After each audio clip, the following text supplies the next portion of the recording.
నమస్తే. Welcome to T shirt channel. This is Raj, economic faculty.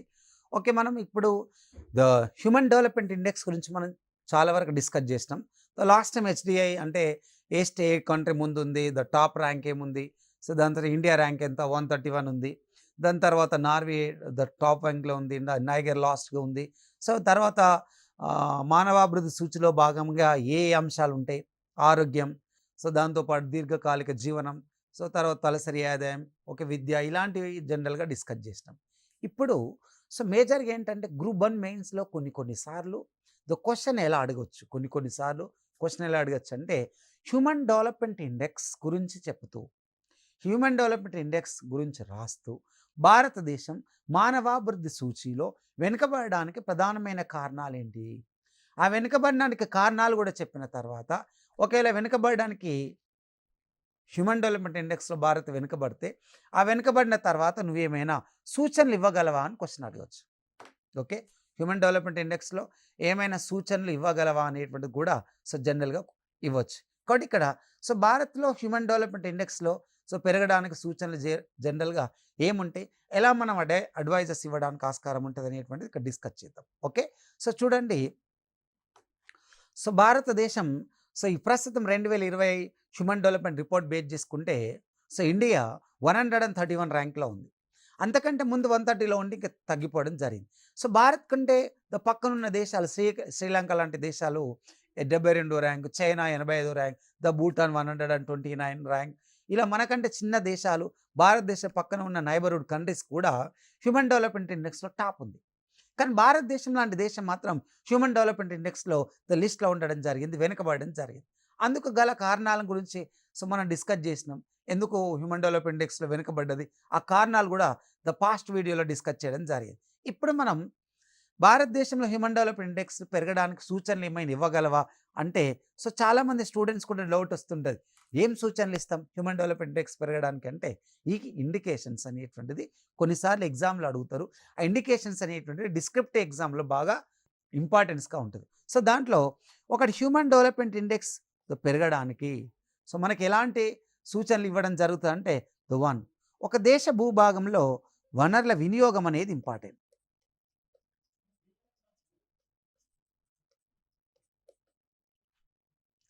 వనరుల వినియోగం సో 100% ఏం కావాలి, the resources consumption is important. Okay, ఒక కంట్రీలో సహజ సంపద, ఒక కంట్రీలో మానవ సంపద ఉంటుంది. ఇక్కడ హ్యూమన్ డెవలప్మెంట్ ఇండెక్స్ ఎందుకు తీసుకున్నాం, ఆర్థికాభివృద్ధికి మానవాభివృద్ధికి మధ్య ద రిలేషన్షిప్ కోసమే తీసుకున్నాం.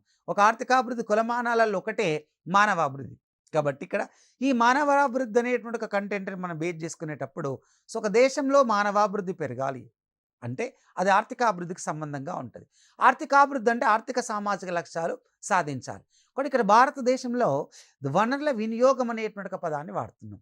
సో వనరుల వినియోగం అంటే భారతదేశంలో సహజ వనరులు, మానవ వనరుల వినియోగం అనేటువంటిది సో ఎగ్జాక్ట్గా ఉండాలి. సహజ మానవ వనరుల వినియోగం ఎప్పుడైతే వినియోగం సరిగా జరుగుతుందో అప్పుడు హ్యూమన్ డెవలప్మెంట్ ఇండెక్స్ అనేటువంటిది పెరగడానికి ఆస్కారం ఉంటుంది. కాబట్టి సహజ వనరుల వినియోగం ఎప్పుడైతే పెరుగుతాయో, పెరిగినప్పుడు దేశ అభివృద్ధి జరుగుతుంది.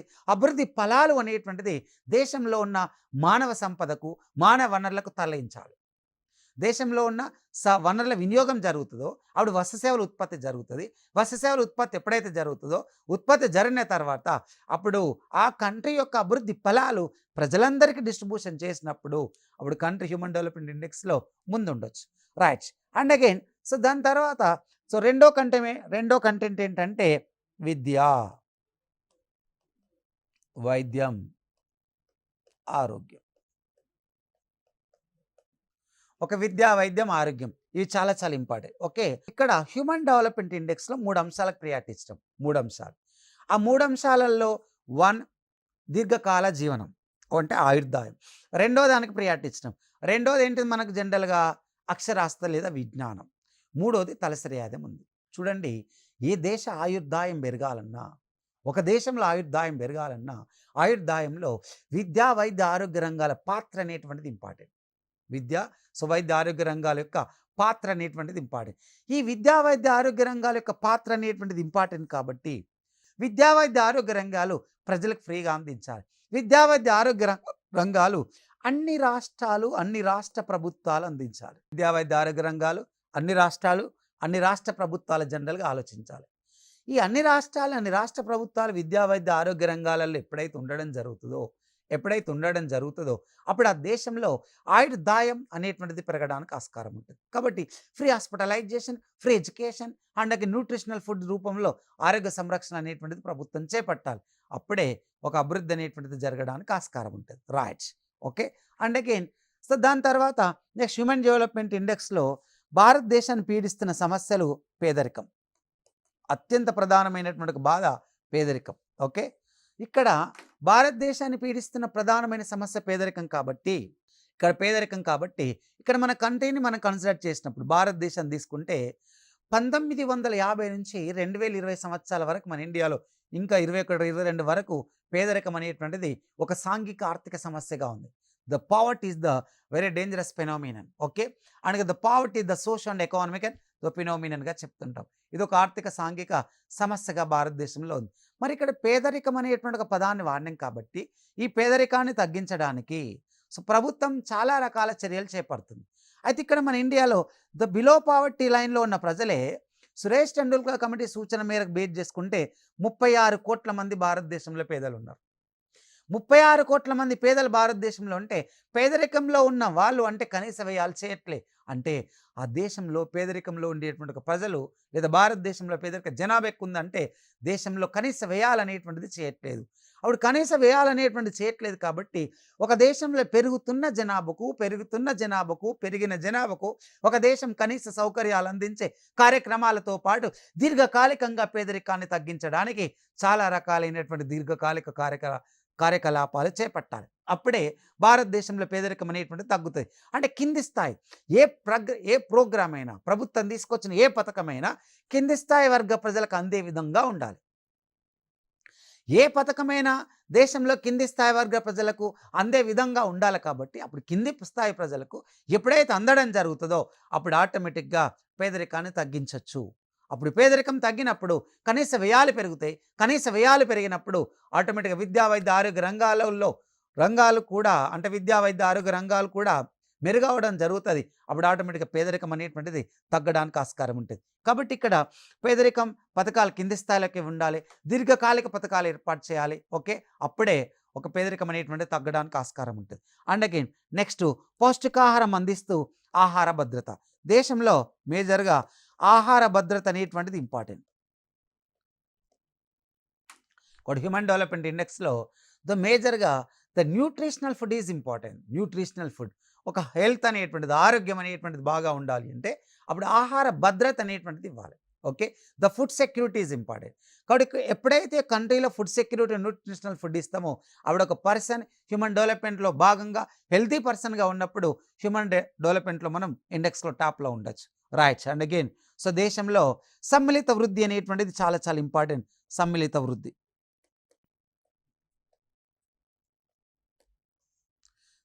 వృద్ధి చేపట్టాలి. ఓకే.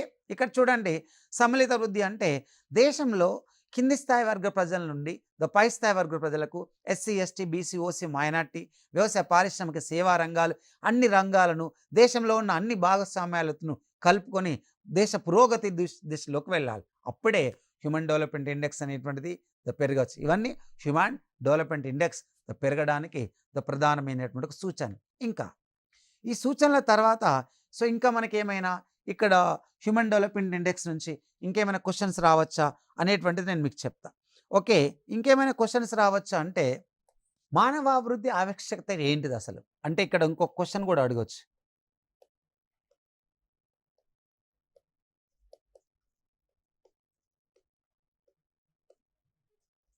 ఆవశ్యకత, మానవాభివృద్ధి ఆవశ్యకత జనరల్గా సేమ్ ఉండొచ్చు అనేటువంటిది మనం ఇక్కడ క్వశ్చన్ తీసుకుందాం. సో ఏముండొచ్చు అనేటువంటి ఒక కంటెంట్ బేస్ చేసుకుంటే సో ఇక్కడ మేజర్గా సో మానవాభివృద్ధి సాధించటకు ఎప్పుడైనా కూడా ఒక కంట్రీ హ్యూమన్ డెవలప్మెంట్లో టాప్లో ఉండాలంటే, మానవాభివృద్ధి సాధించాలంటే ఆర్థికాభివృద్ధి అనేటువంటిది చాలా చాలా ఇంపార్టెంట్. సో మానవాభివృద్ధి సాధించాలి అని అంటే ఏం కావాలి? ఆర్థికాభివృద్ధి అనేటువంటిది చాలా చాలా ఇంపార్టెంట్. కాబట్టి సో మానవాభివృద్ధి సాధించడానికి ఆర్థికాభివృద్ధి అంటే ఏంటిది? మనకు ఎకానమిక్ డెవలప్మెంట్ అంటే ఏంటిదంటే ఇక్కడ 2 ఫ్యాక్టర్స్ కనబడతాయి ఎకానమిక్ డెవలప్మెంట్లో. ఈ ఎకానమిక్ డెవలప్మెంట్లో 2 ఫ్యాక్టర్స్ ఉంటే సో ఒకదాన్ని తీసుకుంటే ఆర్థిక లక్ష్యం అండ్ అగైన్ సాంఘిక లక్ష్యం. కాబట్టి లేదా దీన్ని మనం సామాజిక అంటాం. ఆర్థిక సామాజిక. ఈ ఆర్థిక సామాజిక లక్ష్యాలు సాధించినప్పుడు ఆర్థిక అభివృద్ధి అనేటువంటిది జరుగుతుంది. కాబట్టి ఒక దేశ ఆర్థికాభివృద్ధిలో, ఒక దేశ మానవాభివృద్ధిలో ఆర్థిక అభివృద్ధి ఆవశ్యకత అనేటువంటిది చాలా చాలా ఇంపార్టెంట్గా ఉంటుంది. ఓకే, దాని తర్వాత మానవాభివృద్ధి సాధించడానికి ఆర్థిక అభివృద్ధి ఒక మూల కారణం. అంటే సాంఘిక అంశాలలో ఒక పెరుగుదల ఉంటుంది. కాబట్టి ఒక దేశంలో హ్యూమన్ రిసోర్సెస్ డెవలప్మెంట్ జరిగిందనంటే, హ్యూమన్ రిసోర్సెస్ డెవలప్మెంట్ జరగాలన్నా ఆ దేశంలో ఆర్థిక సామాజిక అంశాలలో సామాజిక పురోగతిలో మానవుని యొక్క పురోగతి అనేటువంటిది ఎక్కువగా ఉండాలి. సో మానవుని యొక్క పురోగతి అనేటువంటిది ఎప్పుడైతే ఎక్కువగా ఉండడం జరుగుతుందో అప్పుడు ఆ కంట్రీ హ్యూమన్ డెవలప్మెంట్ ఇండెక్స్లో టాప్లో ఉండడానికి ఆస్కారం ఉంటుంది. రైట్. అండ్ అగైన్ ఇంకా ఆర్థికాభివృద్ధి ఎందుకు ఇంపార్టెంట్ అని చెప్పడం జరుగుతుంది? సో మానవాభివృద్ధికి అనేటువంటిది చెప్తున్నాం. ఆర్థికాభివృద్ధి ఎందుకు ఇంపార్టెంట్ అని చెప్పడం జరుగుతుంది అంటే, ఒక దేశంలో స్థూల దేశోత్పత్తి పెరిగినప్పుడు, గ్రాస్ డొమెస్టిక్ ప్రోడక్ట్ ఎప్పుడైతే పెరుగుతుందో, జీడిపి పెరుగుతుందో, జీడిపి పెరిగినప్పుడు తలసరి ఆదాయాలు పెరుగుతాయి. తలసరి ఆదాయాలు పెరిగినప్పుడు ప్రజలకు వ్యయాలు పెరుగుతాయి. ప్రజలకు వ్యయాలు పెరిగితే అప్పుడు ఆటోమేటిక్గా జీవన ప్రమాణ స్థాయిలు పెరగడానికి ఆస్కారం ఉంటుంది. కాబట్టి ఇక్కడ ఒక కంట్రీలో ఆర్థికాభివృద్ధి వలన ఏం జరుగుతుందంటే, కంట్రీ జీడిపి పెరిగినప్పుడు, కంట్రీ ఆదాయాలు పెరిగినప్పుడు పెరిగిన ఆదాయాలను సమపంపిణీ చేయవచ్చు. పెరిగిన ఆదాయాలను ఏం చేయొచ్చు? మనం సమపంపిణీ చేయవచ్చు. ఎప్పుడైతే పెరిగిన ఆదాయాలను మనం సమపంపిణీ చేయడం జరుగుతుందో, ఆ సమపంపిణీ చేయడం అంటే కింది స్థాయి వర్గ ప్రజలకు కూడా సమపంపిణీ చేసినప్పుడు హ్యూమన్ డెవలప్మెంట్ ఇండెక్స్ అనేటువంటిది సో వాస్తవానికి పెరగడానికి ఆస్కారం ఉంటుంది. Okay, so right. And again మానవాభివృద్ధి వలన ఇంకా ఏమి అంటే, ఒక దేశంలో హ్యూమన్ రిసోర్సెస్ డెవలప్మెంట్, మానవాభివృద్ధి ఎప్పుడైతే జరుగుతుందో ఆ కంట్రీలో ఉత్పాదకత పెరుగుతుంది. సో మానవాభివృద్ధి ఎప్పుడైతే జరుగుతుందో కంట్రీలో ప్రొడక్షన్ అండ్ ప్రొడక్టివిటీ లెవెల్స్ పెరుగుతాయి. అంటే దేశంలో మానవ శక్తి హ్యూమన్ రిసోర్సెస్ డెవలప్మెంట్ జరిగినప్పుడు కంట్రీలో వస్తుత్పత్తులు పాల్గొంటారు. వస్తుత్పత్తులు పాల్గొన్నప్పుడు ప్రొడక్టివిటీ లెవెల్స్ అనేటువంటిది ఎక్కువగా పెరగడానికి ఆస్కారం ఉంటుంది. ఓకే, కాబట్టి హ్యూమన్ రిసోర్సెస్ డెవలప్మెంట్ వల్ల ది మేజర్ ఇంపార్టెన్స్ ఏంటంటే ద ప్రొడక్టివిటీ లెవెల్స్ కూడా పెరగవచ్చు. అండ్ హ్యూమన్ రిసోర్సెస్ డెవలప్మెంట్ మానవాభివృద్ధి పెరగడం వలన సో మానవులలో ఒక అభివృద్ధి అనేటువంటి జరిగినప్పుడు జనాభాను తగ్గించడం జరుగుతుంటుంది. సో జనాభాను తగ్గించడానికి ఆస్కారం ఉంటుంది. జనాభా నియంత్రణ కార్యక్రమాలు చేస్తూ ఉంటాం. జనాభా నియంత్రణ చేపట్టడం జరుగుతుంది. మానవాభివృద్ధి ఎప్పుడైతే జరుగుతుందో ఆ దేశంలో ఆరోగ్య రంగాలు డెవలప్ అవుతాయి, విద్యా రంగాలు కూడా డెవలప్ అవుతాయి. ఓకే, సో వైద్య రంగాలు కూడా డెవలప్ అవుతాయి. విద్యా రంగాలు, సో వైద్య రంగాలు, జనాభా నియంత్రణ చేపట్టవచ్చు, ఆరోగ్య రంగం డెవలప్ కావచ్చు, విద్యా వైద్య రంగాలు డెవలప్ కావచ్చు. అండ్ అగైన్ ఆటోమేటిక్గా హ్యూమన్ రిసోర్సెస్ డెవలప్మెంట్ ఉన్నది ఓవరాల్గా దేశం యొక్క సంక్షేమ వ్యవస్థనే డెవలప్ కావడానికి ఆస్కారం ఉంటుంది. ఒక దేశంలో ఆటోమేటిక్గా సంక్షేమ వ్యవస్థనే అభివృద్ధి కావడానికి ఆస్కారం ఉంటుంది. ఇది హ్యూమన్ రిసోర్స్. ఇంకా హ్యూమన్ డెవలప్మెంట్ ఎప్పుడైతే ఒక కంట్రీలో ఎక్కువగా జరుగుతుందో, మానవాభివృద్ధి ఎప్పుడైతే ఒక దేశంలో ఎప్పుడైతే జరుగుతుందో అప్పుడు పర్యావరణ క్షీణతను కూడా తగ్గిస్తాం. సస్టైనబుల్ డెవలప్మెంట్ని ప్రోత్సహించడం జరుగుతుంది. అంటే కొనసాగించగలిగేటువంటి అభివృద్ధిని కూడా ప్రోత్సహించడానికి ఆస్కారం ఉంటుంది. ఇవి మానవాభివృద్ధి వలన అత్యంత ప్రాధాన్యతలు, సో ప్రధానమైనటువంటి విషయాలుగా మనం జనరల్గా సో చెప్పడానికి ఆస్కారం ఉంటుంది. రైట్.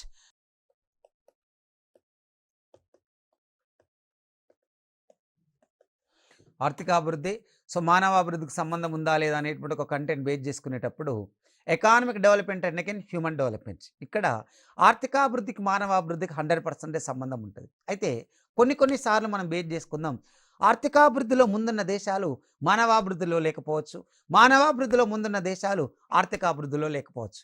బట్ ఆర్థికాభివృద్ధి మాత్రం మానవాభివృద్ధిని మనం డిసైడ్ చేస్తుందని కూడా చెప్పచ్చు.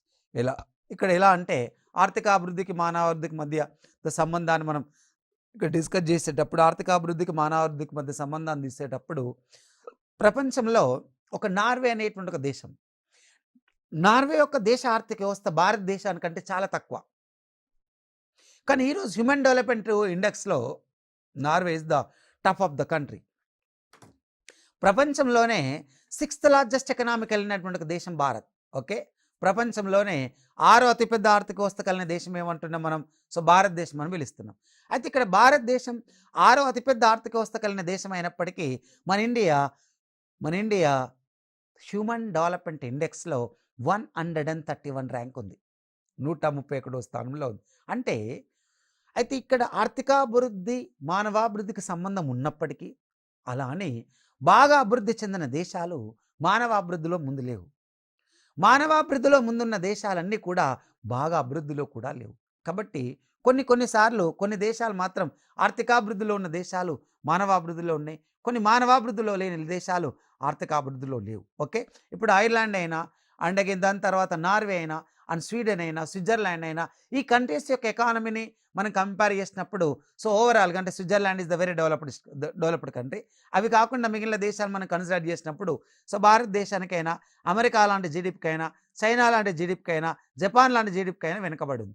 ఇప్పుడు ఎగ్జాంపుల్, ప్రపంచంలో సెకండ్ లార్జెస్ట్ ఎకనామీ ఏది అంటే మనం చైనా చెప్తున్నాం. చైనా చెప్తే హ్యూమన్ డెవలప్మెంట్ ఇండెక్స్లో మాత్రం చైనా 85వ ర్యాంక్లో ఉండడం జరుగుతుంది, రైట్. సో కొన్నిసార్లు మనం కన్సిడర్ చేయవచ్చు, కొన్నిసార్లు మనం జనరల్గా కన్సిడర్ చేయకపోవచ్చు. ఇవి సో హ్యూమన్ డెవలప్మెంట్ ఇండెక్స్లో ఉండేటువంటి అంశాలు కూడా మనం ఏమేమి తీసుకున్నాం. మేజర్గా హ్యూమన్ డెవలప్మెంట్ ఇండెక్స్లో ఎలా తీసుకున్నారు, ఎవరు ఏర్పాటు చేసి అనేటువంటిగా తీసుకున్నాం. మనకు ఇక్కడ ఎందుకు తీసుకుంటాం, దాని తర్వాత తీసుకుంటే ఎవరు రూపొందిస్తారు, ఎవరు రిలీజ్ చేయడం జరిగను, దాని తర్వాత వీటి యొక్క అంశాలు ఏంటిది అనేటువంటి ఇక్కడ తీసుకున్నాం. ఓకే, సో వీటి ఎలా లెక్కిస్తాం మనం, 0 to 1 పాయింట్స్ మధ్య లెక్కించడం జరుగును. అంటే 0 నుంచి 1 పాయింట్స్ ఆధారం చేసుకొని హ్యూమన్ డెవలప్మెంట్ ఇండెక్స్లో బేస్ చేసుకొని ఒక 4 దేశాలుగా మనం మాట్లాడచ్చు, right.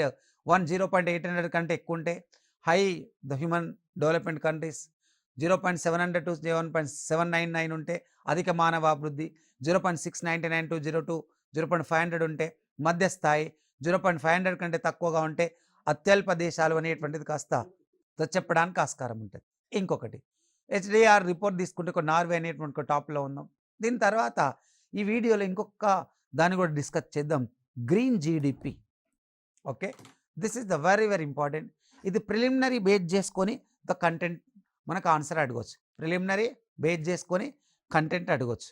Okay, so preliminary base చేసుకొని మనం కంటెంట్ అడిగేటప్పుడు చూస్తే గ్రీన్ జీడిపి అంటే ఏంటిది, సో జనరల్గా ఎలా తీసుకుంటారు, గ్రీన్ జీడిపి అంటే ఏంటిది, సో మనకు ఎలా తీసుకుంటాం, సో తీసుకోవడానికి ఉండేటువంటి ఒక మేజర్ అంశాలు ఏంటిది అనేటువంటి మనం ఇక్కడ చూద్దాం. గ్రీన్ జీడిపిలో ఎలాంటి అంశాలు తీసుకున్నాం మనం. ఓకే, సో రైట్, ఇక్కడ గ్రీన్ జీడిపిలో ఎలాంటి అంశాలు ఉంటాయి, ఎలాంటి అంశాలు తీసుకుందాం అనేటువంటిది ఇక్కడ చూద్దాం. చూడండి, ఒక దేశం యొక్క ఆర్థిక వ్యవస్థ ఎప్పుడైనా మానవ వనరుల మీద, సహజ వనరుల మీద ఆధారపడి ఉంటుంది అన్నాం. ఇక్కడ మనము ఒక దేశం యొక్క జీడిపి ఎప్పుడైనా 3 రంగాల మీద ఆధారపడ్డది, వ్యవసాయ, పరిశ్రమ, సేవ. ఈ 3 రంగాలు, ఈ వ్యవసాయ, పారిశ్రామిక, సేవా రంగాల ద్వారా ఒక దేశ భూభాగంలో జరిగే మొత్తం ఉత్పత్తిని ఏమన్నాం, జీడిపి అన్నాం. ఒక దేశ భూభాగంలో జరిగే మొత్తం ఉత్పత్తి జీడిపి అని పిలుస్తున్నాం. వ్యవసాయ, పరిశ్రమ, సేవా రంగాలని పిలుస్తున్నాం. ఇక్కడ మనం ఒక కంట్రీ యొక్క జీడిపి 3 రంగాల మీద డిపెండ్ అయి ఉంటుంది. ఎప్పుడైనా ఒక దేశం వస్తు సేవల ఉత్పత్తిని ప్రోత్సహించుకోవాలంటే ఆ దేశానికి ముడి పదార్థాలు అనేటువంటి ఇంపార్టెంట్. ఒక దేశంలో వస్తు సేవల ఉత్పత్తి, వస్తు సేవల పెరుగుదల అనేటువంటిది ఉండాలంటే, ప్రతి దేశంలో ముడి పదార్థాలు ఇంపార్టెంట్. ఈ ముడి పదార్థాలు ఎక్కువ మనకు ఎవరు ఇవ్వడం జరుగుతుంటుందంటే పర్యావరణం అందిస్తుంది. ముడి పదార్థాలు ఎక్కువ ఎవరిస్తారు, పర్యావరణం అందిస్తుంది. ఖనిజ సంపద అంతా పర్యావరణం అంటే ఎన్విరాన్మెంట్ అనేటువంటి ఒక పదం ఎన్విరానర్ అనే ఫ్రెంచ్ పదం నుంచి వచ్చింది. ఎన్విరానర్ అంటే చుట్టూ తిరిగి మన చుట్టూ ఉన్న వాతావరణం, మన చుట్టూ ఉన్న వాతావరణం అంటే మన చుట్టూ ఉన్న పరిసరాలు అన్నట్టు. ఒకటి ఈ పర్యావరణంలో ఘనద్రవ వాయు పదార్థాలు ఉండొచ్చు, పర్యావరణంలో నిర్జీవులు ఉండొచ్చు, ఒకటి అబయోటిక్ అండ్ బయోటిక్స్ అనేటువంటివి ఉండొచ్చు, ఒకటి వస్తు సేవల ఉత్పత్తిలో మాత్రం పర్యావరణం అనేటువంటిది చాలా చాలా ఇంపార్టెంట్. ఎప్పుడైతే వస్తు సేవల ఉత్పత్తిలో పర్యావరణం ఉంటుంది కాబట్టి ఈ పర్యావరణం నుండే సో ముడి పదార్థాలు అనేటువంటి స్వీకరించడం జరుగుతుంది. ఇది ఇంపార్టెంట్.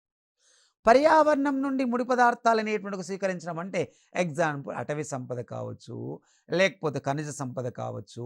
సో ఇవన్నీ మనకు జనరల్గా పర్యావరణం నుండే తీసుకోవడం జరుగుతుంది. ఇవన్నీ పర్యావరణం నుండే తీసుకోవడం జరుగుతుంది కాబట్టి ఈ ఒక దేశ జీడిపి పెరుగుతుందంటే పర్యావరణ వాడకం పెరుగుతుంది అన్నట్టు. ఒక దేశ జీడిపి పెరుగుతుందంటే పర్యావరణ వాడకం పెరుగుతుంది అన్నట్టు. పర్యావరణ వాడకం పెరుగుతుందంటే ఒక కంట్రీ యొక్క జీడిపి పెరుగుతుంది అన్నట్టు. కంట్రీ యొక్క వస్తు సేవల ఉత్పత్తి పెరగడం జరుగుతుంది అన్నట్టు. కంట్రీ యొక్క వస్తు సేవల ఉత్పత్తి పెరుగుతుంది అని అంటే అప్పుడు ఆ దేశంలో ఆటోమేటిక్గా పర్యావరణంలో దొరికే ముడి పదార్థాలను ఎక్కువగా వాడడం జరుగుతుంది. అయితే దేశ జీడిపి పెరుగుతూ దేశ జీడిపి పెరుగుతూ దేశ జీడిపి పెరుగుతూ పర్యావరణ నష్టం కూడా జరుగుతుంది. దేశ జీడిపిలో పర్యావరణ నష్టం అని అంటే అటవీ సంపద నష్టం, జీవ వైవిధ్యం నష్టపోతుంది. ఖనిజాలను బాగా తీయడం, ఖనిజాలను ఎప్పుడైతే బాగా వాడడం జరుగుతుందో అప్పుడు ఆటోమేటిక్గా ఫ్యాక్టరీలను ఎక్కువగా వాడతాం. ఫ్యాక్టరీలతో పాటు రోడ్ రవాణా సౌకర్యాలు పెరుగుతాయి, పొల్యూషన్ పెరుగుతుంది. దాంతోపాటు పర్యావరణ అసమతుల్యత అనేటువంటిది జరుగుతుంటుంది. కాబట్టి ఇక్కడ ఒక దేశ జీడిపి పెరుగుదలలో పర్యావరణ నష్టాన్ని అంచనా వేసి చెప్పడమే గ్రీన్ జీడిపి అన్నట్టు. అంతే. అందుకే గ్రీన్ అకౌంటింగ్ అనే పదాన్ని మొట్టమొదటిసారిగా వాడిన వారు పీటర్ హుడ్. గ్రీన్ అకౌంటింగ్ అనేటువంటి ఒక పదాన్ని మొట్టమొదటిసారిగా వాడినటువంటి వారు మనకెవరు? పీటర్ వుడ్ అని పిలుస్తున్నాం. వాడు ఇక్కడ పీటర్ వుడ్ గ్రీన్ అకౌంటింగ్ అనేటువంటి ఒక పదాన్ని వాడుతున్నారు. ఏంటిది? ఇప్పుడు ఒక ఆర్థికాభివృద్ధిలో పర్యావరణ ప్రభావం అనేటువంటిది ఉంటుంది. ఆర్థికాభివృద్ధిలో వృద్ధిలో వస్తు సేవల పెరుగుదల గురించి మాట్లాడతాం. వస్తు సేవల పెరుగుదల అనేటువంటిది ఎప్పుడైతే జరుగుతుంటుందో ఆర్థికాభివృద్ధి జరుగుతుంటుంది. ఆర్థికాభివృద్ధి జరిగినప్పుడు ఒక దేశ జీడిపి పెరగవచ్చు. ఆ దేశ జీడిపి పెరుగుదలలో వస్తు సేవల ఉత్పత్తిలో పర్యావరణ నష్టం ఎంత జరిగింది, ఆ పర్యావరణ నష్టంలో జీవవైవిధ్య నష్టం కావచ్చు, అడవుల నష్టం కావచ్చు. సో ఒకటి యొక్క పర్యావరణ నష్టాలను ద్రవ్య రూపంలో అంచనా వేయాలి.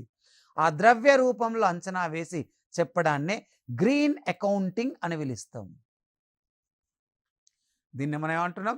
గ్రీన్ అకౌంటింగ్ అని పిలవడం జరుగుతుంది. కాబట్టి ఇక్కడ ఈ యొక్క పర్యావరణ నష్టాలను మనము అంటే దేశ వస్తు సేవల ఉత్పత్తిలో పర్యావరణ నష్టాలను ద్రవ్య రూపంలో చెప్పడాన్నే మనము ద గ్రీన్ జీడిపి అని పిలుస్తాం. రైట్. ఇప్పుడు ఎగ్జాక్ట్ ఈ గ్రీన్ జీడిపి అంటే ద్రవ్య రూపం అంచనా వేసేటప్పుడు మనం ఏం చేస్తాం? మేజర్గా ఒక దేశ వస్తు సేవల ఉత్పత్తి బాగా జరుగుతుందంటే అప్పుడు ఏం జరిగినట్టు? ఖనిజాల వెలికితీత ఎక్కువగా ఉన్నట్టు. ఇంకా మనకు దాంతోపాటు ఏంటిది? ఇంధనాలను బాగా వాడుతున్నట్టు, ఇంధనాలు వాడకం ఎక్కువగా ఉన్నట్టు. ఓకే. దాని తర్వాత ఇంకేంటిది అన్నట్టు? అడవుల నరికివేత ఎక్కువగా ఉన్నట్టు. ఓకే. సో ఇవన్నీ జనరల్గా ఏం జరుగుతుంది? దీని ద్వారా ఏం జరుగుతుంది? బయోడైవర్సిటీ మొత్తం లాస్ అయిపోతుంది. కాబట్టి ఖనిజాల వెలికితీత, ఇంధనాల వాడకం ఎక్కువగా ఉండడం, అడవుల నరికివేత ఎక్కువగా ఉండడం, ఇవన్నీ పర్యావరణ నష్టాల గురించి చెప్తాం. కానీ ఈ మూడు ఎక్కువగా జరుగుతున్నాయి అని అంటే కంట్రీ జీడిపి పెరుగుతుంది అన్నట్టు.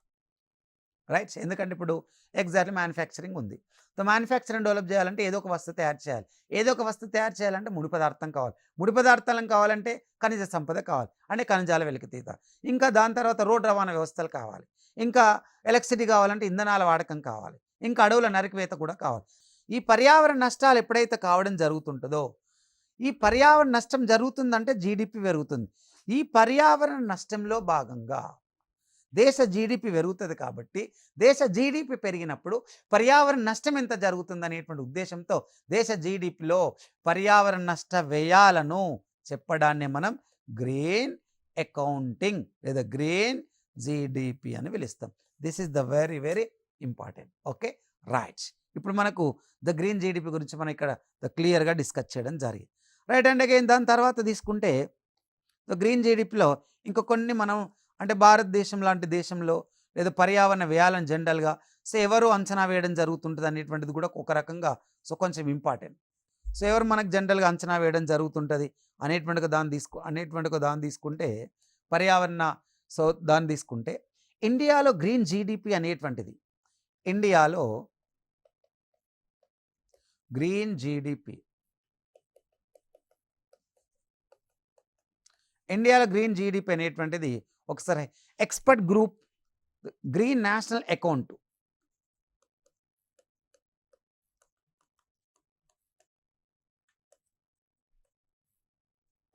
గ్రీన్ నేషనల్ అకౌంట్ మీద ఒక ఎక్స్పర్ట్ గ్రూప్ ఏర్పాటు చేసింది. ఆ expert గ్రూప్కు Parthadas Gupta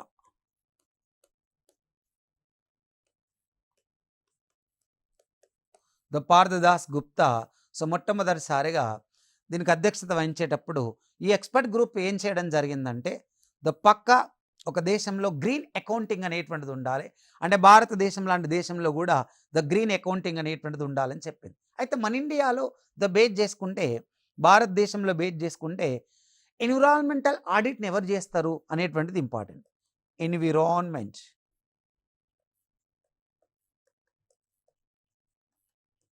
audit. Environment audit మన ఇండియాలో ఎవరు చేస్తారంటే కంప్ట్రోలర్ అండ్ ఆడిటర్ జనరల్ వాళ్ళు చేస్తారు, కాగ్ వాళ్ళు చేస్తారు. ఓకే, సో ఇక కాగ్ వాళ్ళే సో ఎన్విరాన్మెంటల్ ఆడిట్ అనేటువంటిది సో మన ఇండియాలో చేయడం జరుగుతుంది. ఇది green accounting. This is very very important. Preliminary ఎగ్జామ్లో డైరెక్ట్ ఇది అడగొచ్చు. గ్రీన్ అకౌంటింగ్ అనేటువంటి గ్రీన్ జీడిపిని ఎవరు వాడారు అనేటువంటి ఒక పదం అడగొచ్చు. సో దాని తర్వాత గ్రీన్ జీడిపి ఎలా తీసుకుంటారు, పర్యావరణ నష్టాలు భారతదేశంలో ఎప్పుడు స్టార్ట్ కావడం జరిగిందని, అంటే పార్థదాస్ గుప్తా దేన్ని బేస్ చేసుకొని చెప్పడం జరిగింది అనేటువంటి జనరల్గా వీటి మీద మనకు క్వశ్చన్ అడగడానికి సో ఆస్కారం ఉంటుంది. ఓకే, సో ఇప్పటివరకు మనం ఏంటిది నేషనల్ ఇన్కమ్కి సంబంధించిన ఇన్ఫర్మేషన్ పర్ఫెక్ట్గా డిస్కస్ చేసినాం. ఆ నేషనల్ ఇన్కమ్ రిలేటెడ్గా ఉన్న హ్యూమన్ డెవలప్మెంట్ ఇండెక్స్ కూడా డిస్కస్ చేసినాం.